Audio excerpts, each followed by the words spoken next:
If you're looking for like vulnerable lyrics, if you're looking for different production and smooth vocals, check me out. If you're listening to my music for the first time, I'll describe it as creative. I know that's a very like broad term, but I try to be different, you know what I mean? I would describe it as vulnerable, I would describe it as emotive, and I'll describe it as a little bit dramatic. I feel like my writing's a bit dramatic. Like, I'm not on my knees crying over a girl, but like sometimes I like to write from that perspective just because I think people can relate to it. Plus I feel like that's missing in R&B now. I think everyone's trying to be cool too much, and I think that's what R&B used to be. It used to be like a heartfelt, like a vulnerable ballad to like a woman. Why would you go into that? Toy with my heart again.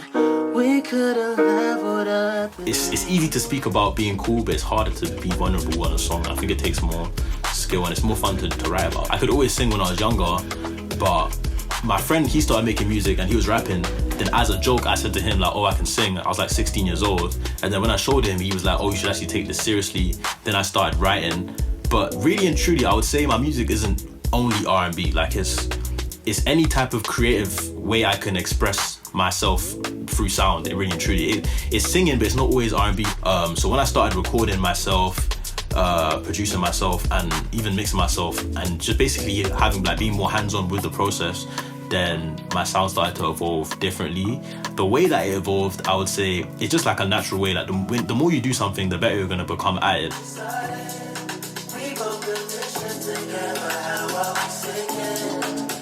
The foundation of my sound is kind of the same as it always been. I think when you first start something, you copy people that you enjoy doing it. Like if you start playing football, you may try and imitate like Ronaldo or whatever. Like when I first started, I'll try to sound like Drake, or I'll try to sound like Bryson Tiller or whoever.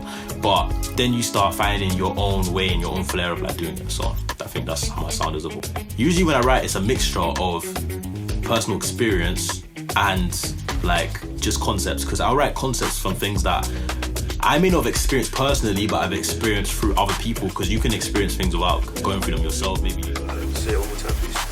So that's it. It's now or never. You were kissing, reminiscing, now I'm sitting. Oh, yeah, I got figure out the next bit. It's like a mixture. I talk about myself and my own personal experiences as well. I'll pepper it in a little bit, but usually I don't write a whole song about one specific girl. So if you're like listening, don't think it's about you. It's probably not. There might be like a little reference, but like it's usually like a mixture of experiences, my personal experiences, maybe multiple experiences over years, and other people's experiences as well. P.S. Don't tell me a story because I'll use it for a song. I would describe my sound as like a mixture of modern R&B, like a PARTYNEXTDOOR, Bryson Tiller, whoever else, even like a little bit of Drake. Then a mixture of like the older sound, like the early 2000s, 90s, 112, Usher, that type of style. I want it to sound authentic to me, but also have like a nostalgic type of sound as well.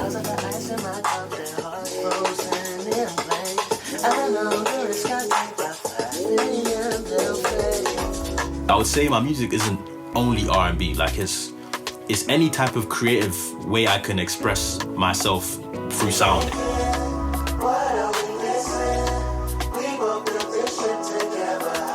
My earliest musical influences, I would definitely have to say like Michael Jackson.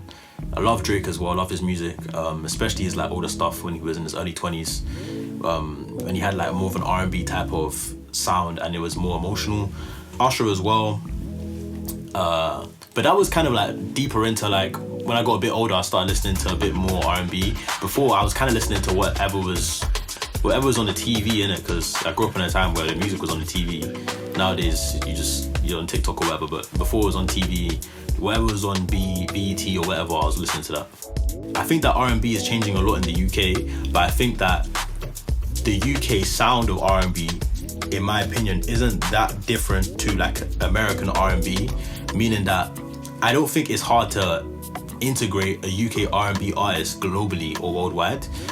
I just think that now it's becoming more prominent because once one person does something, other people believe they can do it as well. And now like people like K1, for example, breaking through, people will start to like believe that they can do it as well. So I think it's just becoming, people are believing in UK R&B more. If I had to name a few dream collabs, I would say Michael Jackson, Drake, Tory Lanez. I'd like to work with Dave because I feel like it'd be different. Shout out to Mozart.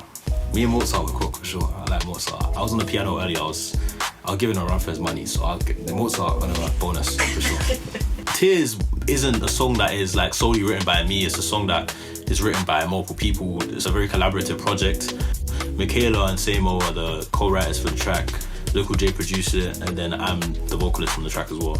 When we started it, Jay had the idea of like Titanic and that scene where I think her name was Kate or something. I forgot her name, but she was gonna sink off the iceberg or off the ship or whatever, and that's what the inspiration was. Like, that's why you had that line, we both built this ship together, why are you sinking? By the way, ship is not, but yeah. So yeah, that's kind of the inspiration for that.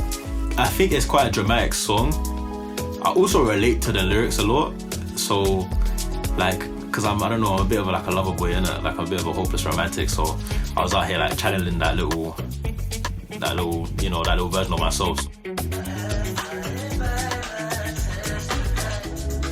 It was quite dramatic, quite emotional, quite like heartfelt, vulnerable type of lyrics, and that's the way I tried to deliver it.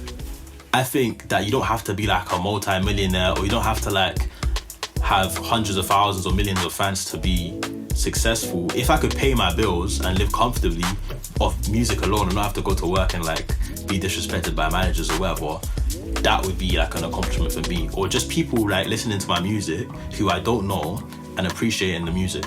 I think that's an accomplishment without necessarily like stardom. But don't get me wrong, like if you're trying to pay me millions, I'm not gonna complain. But I'm just saying, like, I think the start of success is just freedom, basically. Create freedom to like do what you want to do without having to worry about your finances.